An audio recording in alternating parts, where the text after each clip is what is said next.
WhatsApp allow users to encrypt chat backups. WhatsApp announced it will roll out support for end-to-end encrypted chat backups on the cloud for Android and iOS users, paving the way for storing information such as chat messages and photos in Apple iCloud or Google Drive in a secure manner. The feature, which will go live to its 2 billion users in the coming weeks, is expected to only work on primary devices and not companion devices such as desktop or laptops. Tech giants seek Malaysian PM on foreign ship cable waiver. Facebook, Google, Microsoft and Amazon are seeking to meet Malaysia's Prime Minister to discuss Malaysia's cabotage policy and to seek reinstatement of an exemption revoked last year under the previous government. The tech giant said reinstating the cabotage exemption will greatly help in realizing MyDigital's goals of having the most submarine cable landings in Southeast Asia by 2025. New iPhone privacy features beat Facebook. Apple's iOS 15 is finally nearly here with privacy features that will hurt likes of Facebook, as the iOS 14 doubled down on iPhone privacy with the launch of app tracking, transparency. The iOS 15 will build this further with a privacy dashboard which shows which permissions you have given apps and how often they have accessed them. Mustang Panda breached into Indonesian intelligence agency. The Badan Intelijen Negara BIN computers have been compromised by Chinese hackers according to reports. INSIC Group, Recorded Futures threat research subsidiary, found out that Mustang Panda, a Chinese threat actor known for its cyber espionage efforts targeting the South Asian region, has been linked to the attack. Popia keeping clients' data personal.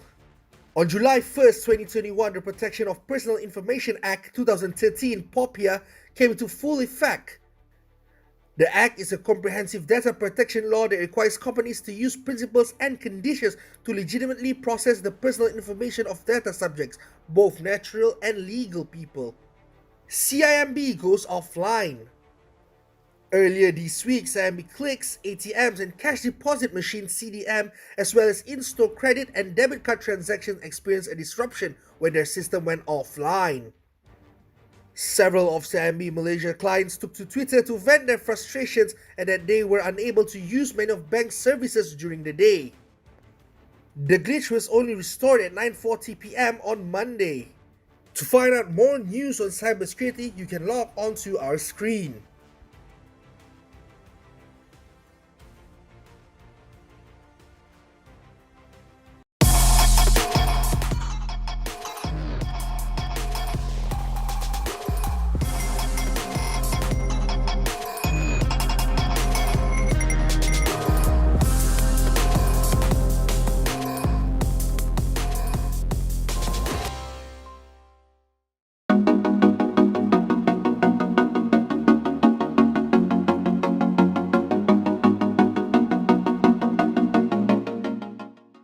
Joining us today is Mr. Alan C., the CEO and the co-founder of Firmus Sendirian Berhad.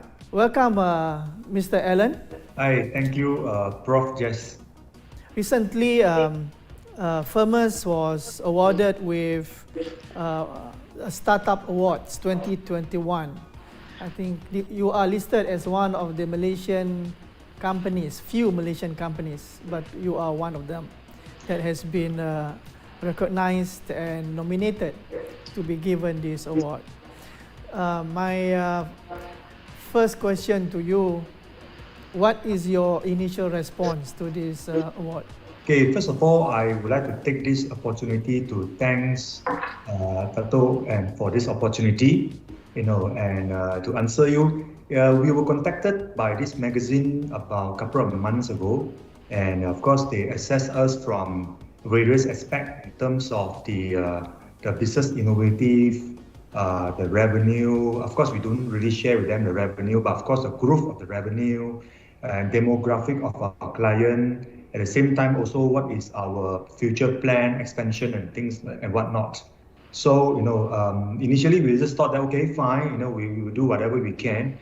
And to our surprise, that I think 2 weeks ago we saw it being announced that we are one of the Malaysian company, one of the top 10 Malaysian company being listed by them. Okay, of course, they also have done it for various countries across the region. So we are delighted, and we are proud of this award, and we think my team, being hardworking and also being innovative, deserve this award, together with the company. Looking at the growth of Firmus, being one of these rapid and fastest growth of cybersecurity business in Malaysia, that impresses me.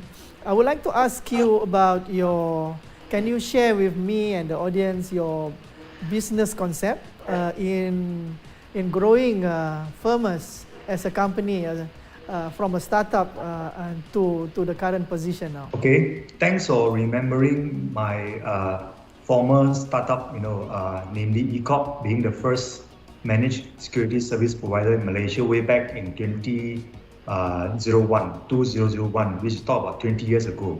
I think we are very first SOC operator, 20 years ago, where no one actually understand the concept of managed security service, and also let alone to outsource. But we managed to clinch at least 40 to 50% of the financial sector within 2 years ever since we started the company in 2001. So my philosophy for business is we have to be something new, and we have to be something which is novelty, so that no one are able to follow, especially in a short period of time. And after that, we sold the company, and then we started Firmus in 2008, and we also have been 13 years in the market. So our focus is basically on three areas. One is consulting, and the other one is solution, and the other one is managed services. Consulting is our forte because we always think that cybersecurity market and trend is always at a growth, and consulting is an area where we actually help organizations to actually perform security testing, to assist them to actually formalize their cybersecurity strategy roadmap. We do cybersecurity posture assessment, and at the same time also we are heavily and committedly involved in RMIT compliances, which has been mooted by Bank Negara as a guideline for FI or financial sector or financial institution to adhere to. So all with this, you actually formulate one of my strong pillar of my business, which is under consulting. Okay, under solutioning, we always believe that in cybersecurity you need to have process, people, and also technology. So we believe that technology piece is very important as well to ensure that a customer have put in place the appropriate or the suitable solution to safeguard their investment and also their IT infrastructures. So we carry full range of cybersecurity solutioning, ranging from data loss, ranging from privileged access management, and MDR, the managed detection and response, next gen AV, and things like that as our core solutions to the market. And we are one of the much more complete cybersecurity solution provider, because we are not only offering, you see, in the market there are people only selling solution, but they don't do consulting, and some people only do consulting but didn't offer the cybersecurity solution. We have end to end. Okay, this is our second pillar, and of course third pillar is that everyone is talking about recurring income, and recurring income will be one of the very strong cornerstone or foundstone for organization to actually continue to grow despite of a pandemic or whichever. So we always believe that in my former company, recurring business is always a key. So that's why we do have a cybersecurity managed services, which we help organization to maintain and to manage all their cybersecurity investment that they have put in place under our system integration. So these are the pillars. In general, we wish to stress that you need to have an end-to-end solution and end-to-end services to offer to the market. When you talk about managed services here, is it the same as security operation center, or is a different concept of managed services? Yeah, actually managed services, sometimes people always think that it must be a SOC, It must be 24/7. It must be something like instant management, instant handling. Yes, SOC is part of the managed services, which currently we don't do. I've been doing those days, in those days. But the managed services that we cover right now is, you see, right now most of organizations would like to take their IT security or cybersecurity investment as an OPEX instead of CAPEX. Okay, and that's why you can see the security as services, firewall as services, or even though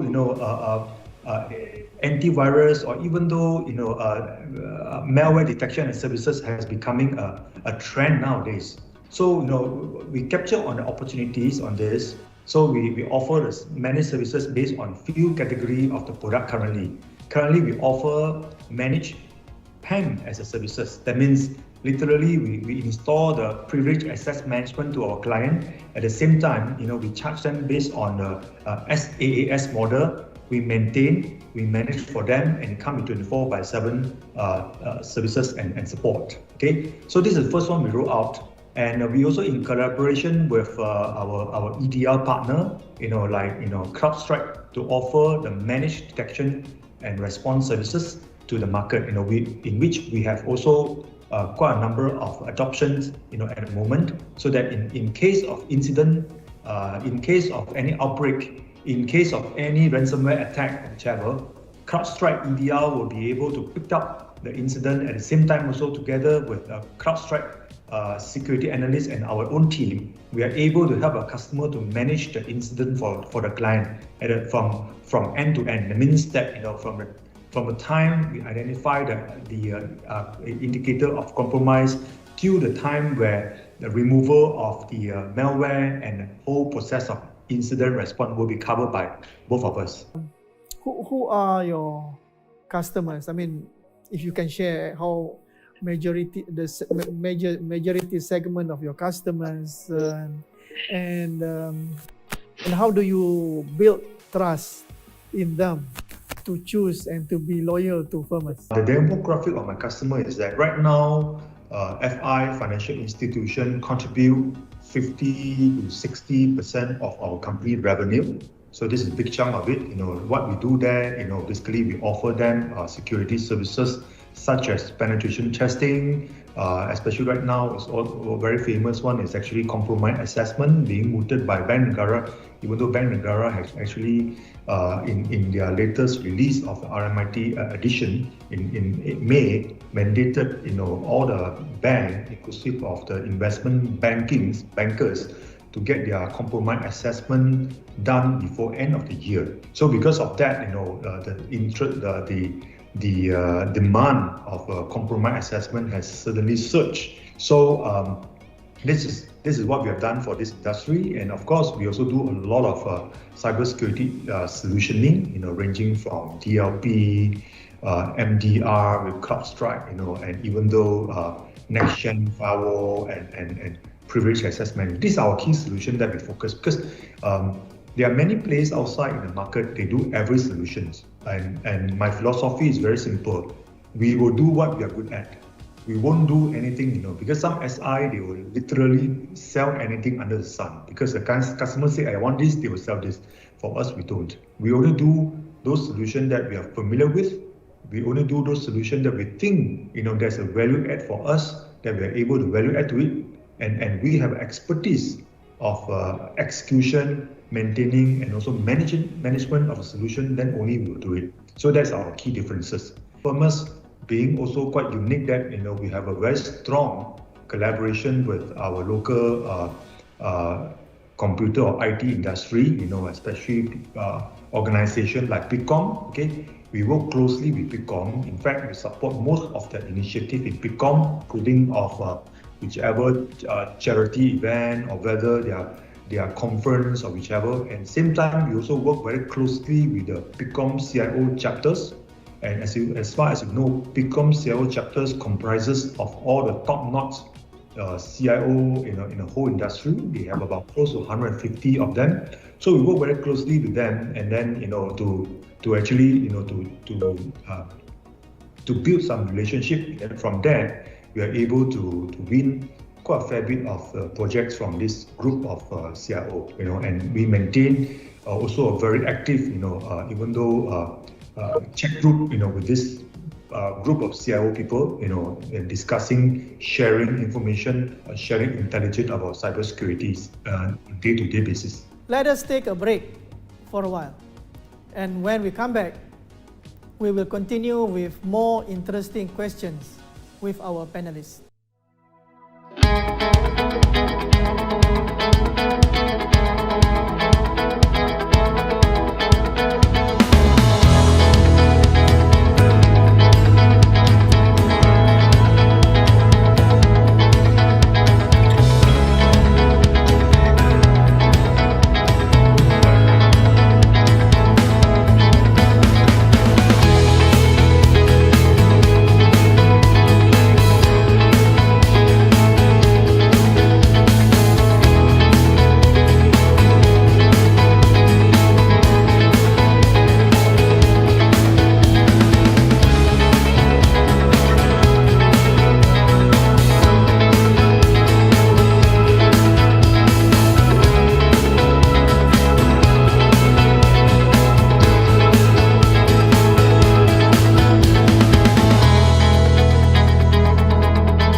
How many years now the company is operating since its inception? Okay, we are exactly 13 years old actually. So we started the company way back in 2008. Now it's already 2021. So we are 13 years old by now, and we actually grow from 2-3 staff, to this level. Okay, and last year August we have also branched out to Singapore. We set up the Firmus Private Limited despite pandemic and despite the lockdown. To be frank, I have not even visited the company once. In fact, I plan to go early this year. Unfortunately, the lockdown has been prolonged until no day and ends. So that's why we have branched out to Singapore. Right now, Singapore office we still small. We only have a couple of staff over there, and but we are also growing progressively, growing very very steadily over there. Just share, even though last year from August till now, the company has already managed to be profitable even within less than a year.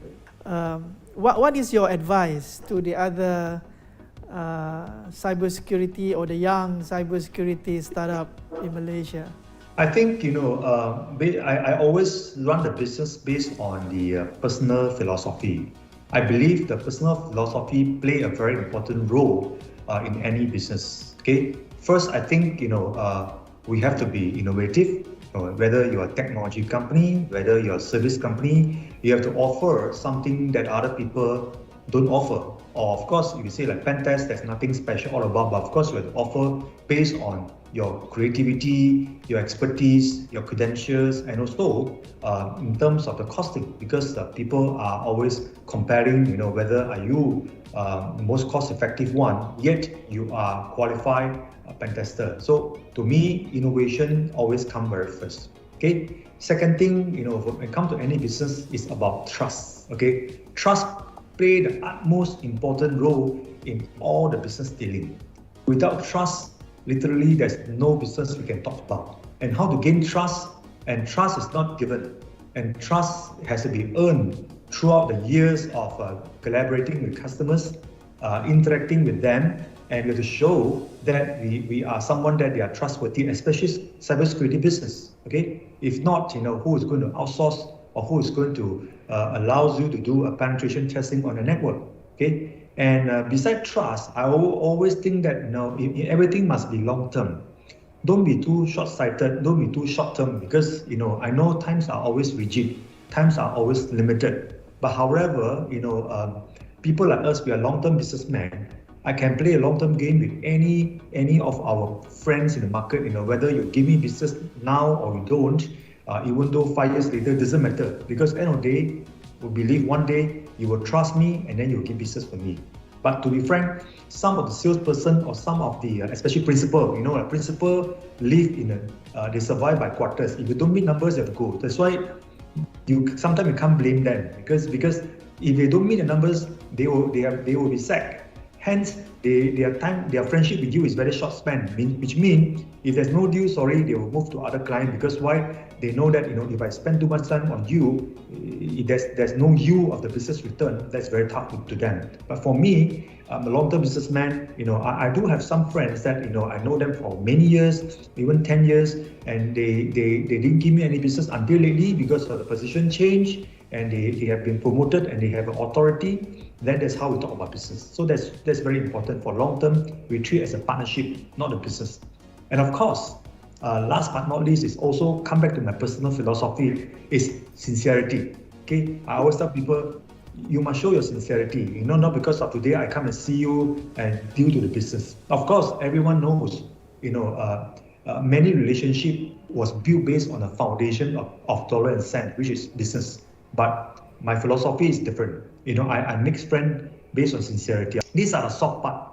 Then if you want to be technology player, I'm sure that like I mentioned in the first point, your technology must be something novelty, not me too, not copycat of someone, and must be innovative. I started SOC business 20 years ago. Back then nobody know what is the business all about. And of course I quit the business, sold the business to the investor actually in 2007, before we started Firmus in 2008.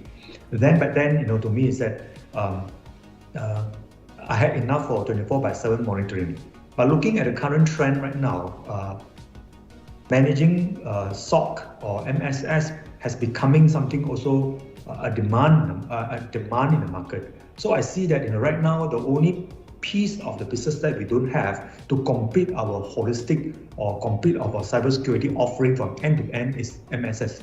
Hence, I think if our plan was successful, then there are potentially be M&A to acquire some of the smaller size MSSP to become one of our business wing, so that we are able to offer from managing security from managed security service 24/7 in the monitoring, and to pen test, consulting, plus solution. Then you can see that we have a more complete piece of the cybersecurity offering in totality. Now you are moving into the next mode of acquisition. What about if other people acquire you instead? Okay, it's potential as well, because everything is potential. To be frank, if the potential investor, they are very willing, and can bring us to next level, then I think there's a point. Because you see, right now, to run our business, I do not require additional injection of capital unless I need to buy someone, okay, which is no need at the moment. But if the potential investor come and join us and can actually bring us to next level, such as we can use the cash to actually buy other company. Secondly, regional expansion, that will be very, very much helpful, because why? With that, we are able to do what we plan to do for long, but pure investor without value add based on the angles, then is something that we do not consider. If we will consider those investors who come in can bring in more value, especially their OC or their regional presence in other countries. That will be seriously very, very helpful. Thank you, Alan, for your thoughts, sharing, and also for your advice, for your wisdom in terms of how to run a successful business. As a friend, congratulations to you for setting a good example to the others, and hope to see you around very soon and again. Thank you, Prof. Jess, and thank you, team, for giving me this opportunity. Stay safe and salam sejahtera. If you have any feedback, email us at email address on the screen.